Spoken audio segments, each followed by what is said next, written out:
गणतंत्र को विश्वास करे नहीं बिजु जनता दल। जी कथा कहवा शिखी नहीं से भली लोक किपरि दलर सांगठनिक संपादक होई पारिले। बीजेपी विधायक हिमांशु साहू को जीवन मारिदेवा पई संघबद्ध आक्रमण करिथिला बीजेडी। गणतंत्र रे बिजु जनता के विश्वास करे नहीं आ विशेषकर मो परिवार केबे भी एटा विश्वास करे नहीं। बीजेपी विधायक हिमांशु शेखर साहू को मरणांतक आक्रमण घटना रे पुलिस 10 जन अभियुक्तों को अरेस्ट कर जाजपुर एसडीजेएम कोर्ट रे हाजर करिथिबा बेले कोर्ट सेमानकर जामिन आवेदन को खारज करिथिबा जणा पड़िछि। परे उक्त 10 जन अभियुक्तों को जामिन आवेदन को नामंजूर करने सह कोर्ट चालाण करा जायथिबा सूचना।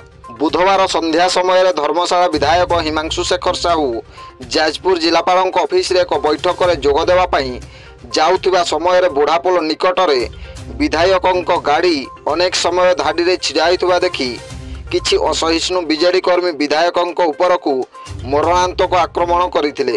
विधायकों पीएसओ अभियोग आधार रे गतकाली 10 जन को गिरफ्त कर कोर्ट चालाण करिथिबा बेले अन्य अभियुक्त मानक खोजुछि पुलिस। ब्यूरो रिपोर्ट, जनजागरण ओडिया।